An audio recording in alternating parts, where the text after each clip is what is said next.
This because I got a whole bunch of information to tell y'all about an airport in a compressed amount of time.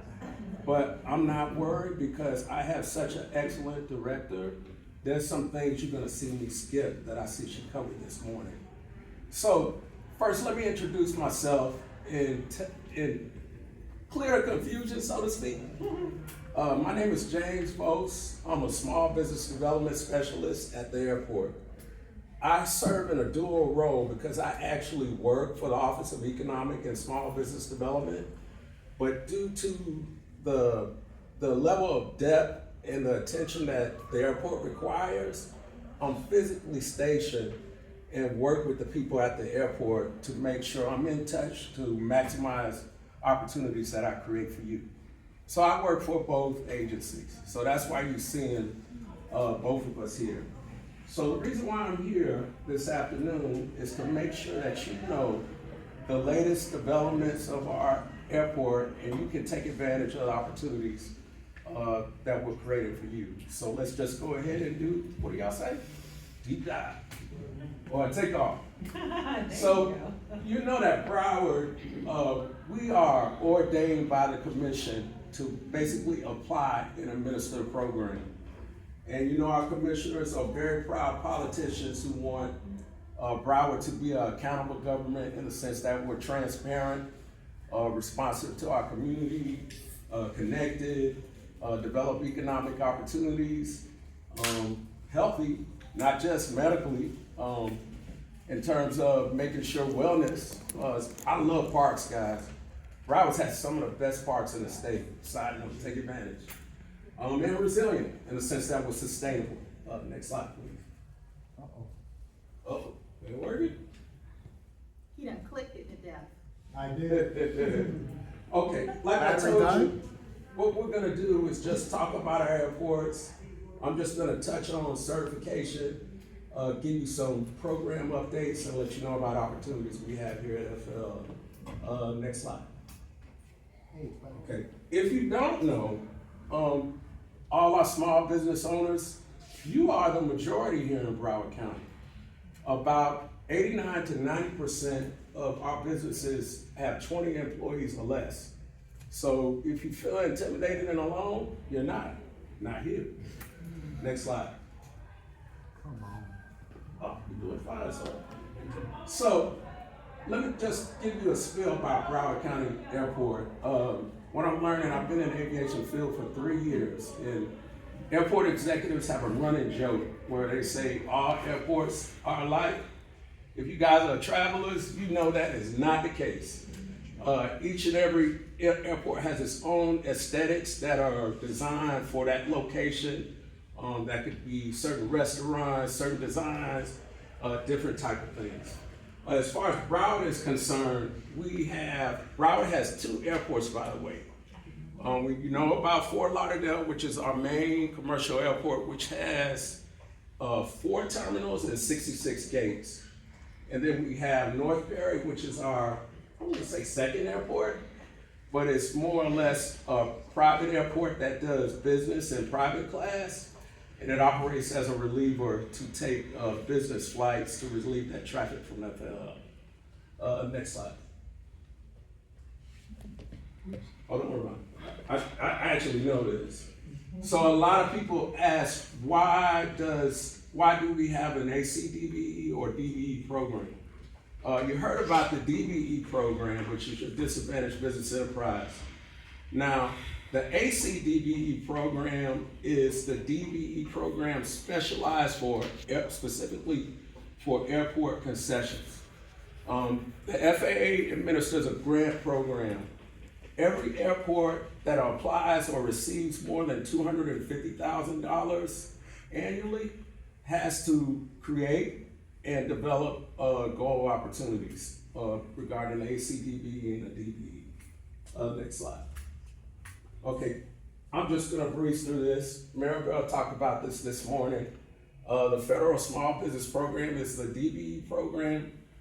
Basically, you have to be 51% managed and controlled by socially and economic disadvantaged individuals. Your PMW or personal net worth can't be .047.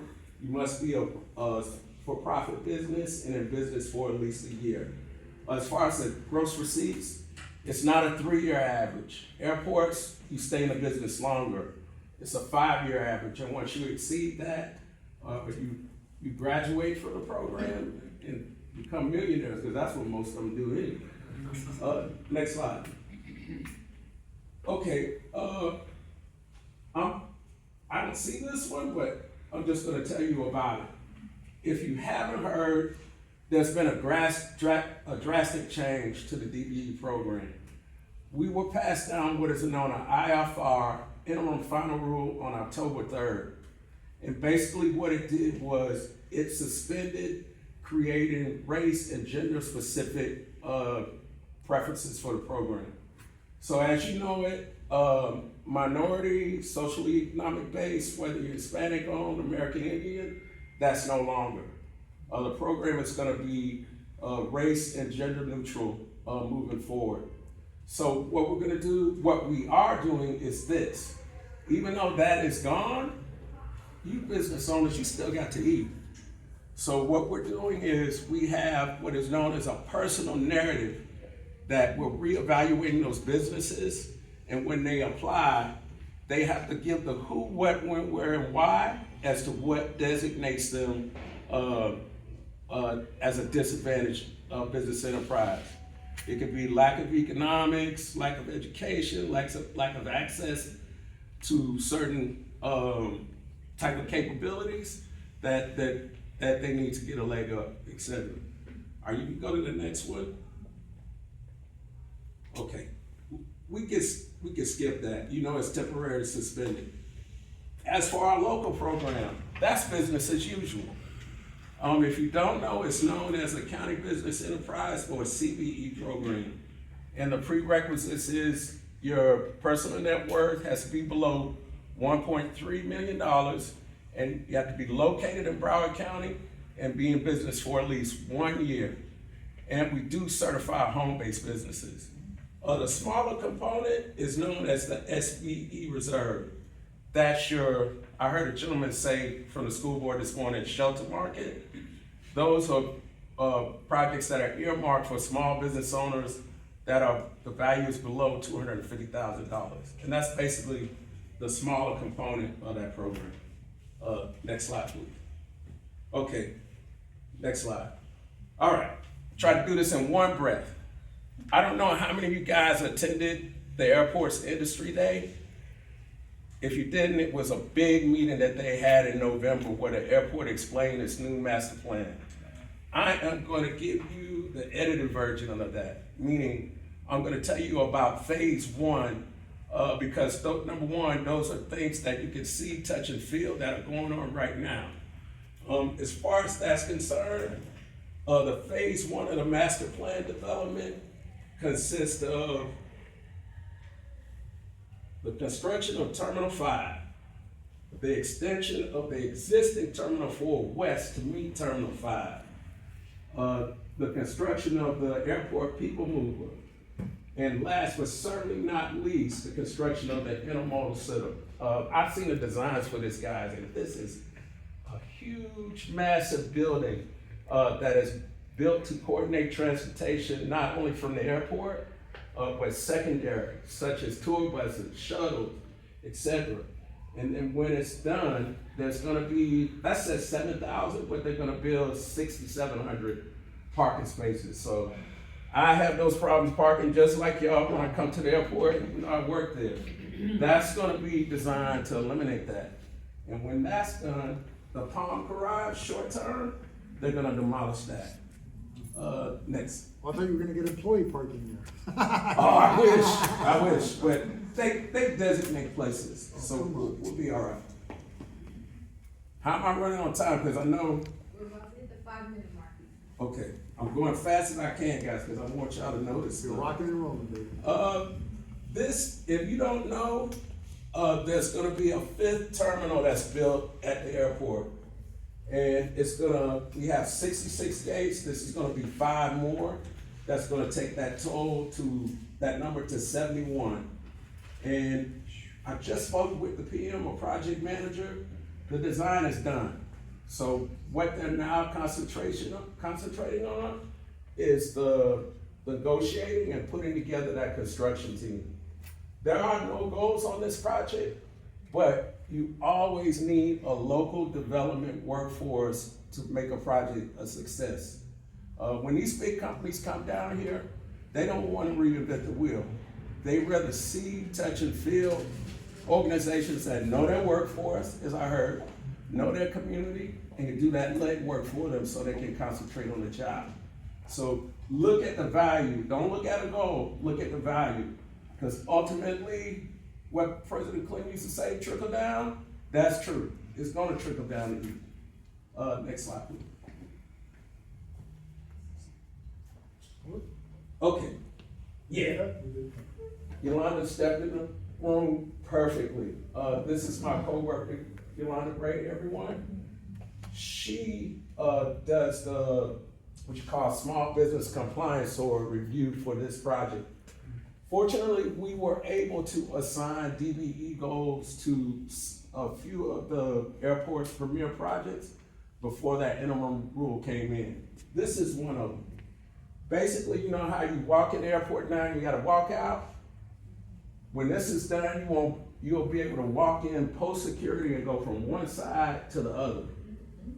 It's estimated at about $280 million, but FLL in 2023 got the largest airport improvement grant in the country, which is 50. So 50 of this came from the feds. So they're recognizing us, guys. By the way, we're over that amount today. Oh, yeah. Let's not talk about delays, price increases, lack of materials. So that's a pure estimate. All right. These are things that are ongoing right now that are procurement opportunities for local vendors. There's three components. The planning and environmental services. That's basically your consultants, your A&E, your environmental planning, your noise abatement. If you ever live by an airport, they come have you sit on this board so you can complain about all the jets coming by and they reroute. Your environmental compliance in terms of pollution. Technology and innovation, this is ongoing too. What this is your, how to explain this, your surveying, your mapping. When you see a map of the airport, the people in the air, the GIS people, etc. The rest of this is construction and maintenance related. That's your facilities, your HVAC, your airport utilities. I see a couple that we reviewed. The annual on-call civil repairs and structural. So that means that's gonna come out the next 6 months to a year. Okay, this is part of the master plan. I went over that. I suggest you just go to Aviation's website. It has a video that shows these things. Next slide. All right, I just gave you a bunch of information, but if you don't listen to one thing that I say, listen to this. And I'm gonna tell you the reason why. I just dumped a whole bunch of information for you. But in construction, one of the most complex things you can have is to work on a site that's active, meaning fluid, meaning fully operational. Adjustments have to be made, extensions, you got new construction versus active, and you still have to keep people in those planes. So the situation is gonna be fluid. Matter of fact, it might be changing while I'm talking about it right now. So if you wanna know about these things when they come to fruition, Broward has a purchasing division, which due to that word government, all the contracts have to be advertised through. So if you have not, you want to register as a vendor through the Beat Pro application, or they call it Bonfire. And when you register, you want to indicate all the scopes of work of NACIS. You guys know the classification, the 200s, 300s, 400s. Do it extensive to the T, because if anything comes up that's related to it, you'll be contacted about those bids. Okay, that's the meat of the matter. I think, go ahead, we can probably skip some of this. Is this just for construction or for anything? Oh, It's all. excellent question. Anything that the county does, it'll be there. In terms of the airport? Yeah, no, everything. All our agencies, all our contracts, whether it's architects, engineers, consulting, purchase of goods, Okay, services time is of any up. kind, construction, special needs contracts, etc.